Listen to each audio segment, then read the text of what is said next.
All right, we got some more idiocy. Here's a rally. At a rally for the GOP, Virginia Governor candidate Glenn Youngkin. And they said the Pledge of Allegiance, but it was to a flag that was carried during the insurrection on January 6th.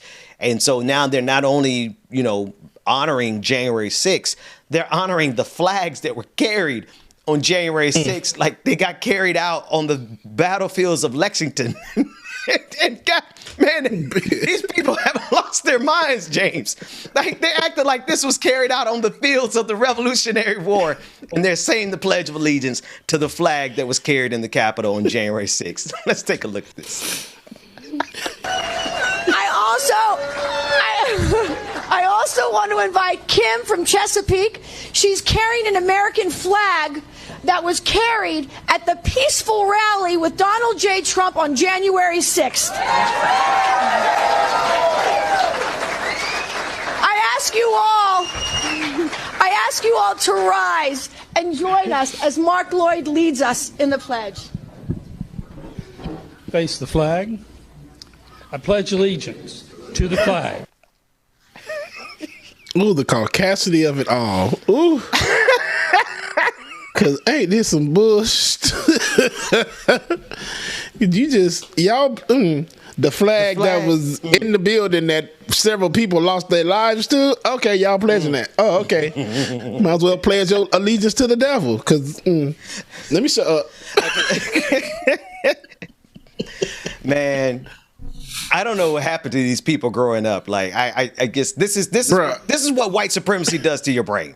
This is honestly, like, they used to have all those warnings. This is your brain on drugs. Let me tell you, this is not your brain on drugs. This is your brain on white supremacy, bro. This is your brain on nationalism. This is your brain on Trumpism. God, dog, these people, man. The peaceful rally that was happening on January, girl. If you don't sit your ass down, you out, you ate that. Get out of here, girl. Goddamn it. You want to ask Ashley Babbitt how peaceful it was? Ben.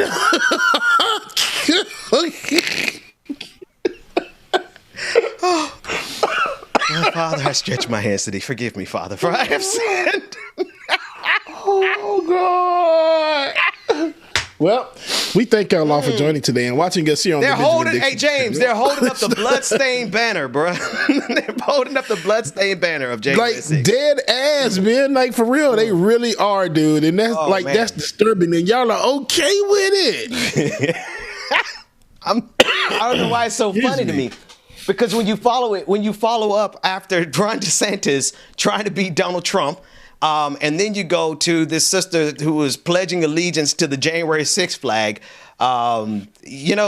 Let's run this next clip. It's a little bit of comic relief. It's another clip from Trey Crowder on the far right being offended, right? They have the nerve to be offended because we call them domestic terrorists, but that's exactly what the hell y'all are. Let's take a listen to this clip. Well, after months of frothing at the mouth at school board meetings, the far right is incensed at the notion some might consider them domestic terrorists because of that, which I find pretty hilarious because they're basically like, hey, so you know how I've been screaming at those fascists on the school board about doctors being frauds? Well, now, because of that, them and the commie queers are calling me names. Can you believe that? There's just something funny about the fact that the people behind all your papa's favorite racial slurs are upset at a little generalization. You know, these are the same people that when a black guy gets shot for wearing a hoodie, they'll say, well, he shouldn't have been dressed like a thug. But now they're like, so just because I threaten those who disagree with me with violence in an effort to intimidate them into aligning with my agenda, that makes me a terrorist all of a sudden? Yeah, it kind of does, man. These people are so stupid, and they hide it all behind the guise of being concerned parents. Oh, so concerned parents are terrorists in Biden's America? Is that it? You're not concerned parents, you're brainwashed wingnuts who have children. It's the first part we care about. The second part's kind of ancillary. All right, I've got kids. Don't lump me in with your horse shit. All right, there's plenty of other parents out here. We're pretty concerned too right now. But whereas you're concerned that your baby girl might have to wear a mask in the middle of a pandemic and be taught that slavery was bad, we're concerned about our kids sharing the monkey bars with your little pee-wee petri dishes. We're concerned that one of y'all might do something crazy if the school keeps taking the appropriate precautions, probably on account funny. You keep saying you're going to do that like a fucking terrorist would. Jesus. And mostly, we're concerned about the future our kids might inherit if you fucking slack-jawed, backward-ass, broke-brained, empty-headed, hate-filled lunatics have your way. How's that for name-calling, you dipshit? But my bad on the language. This was originally meant for the after party a week ago. That's like 3 words. That's $300. Okay, we're gonna send it to Trey. Trey, you owe us $300 for all that profanity. But man, what is it about hearing white folks with country accents read their racist white folks with other country accents? Why is it so enjoyable, man? That was funny to me. Very much so, because he went off. Go off.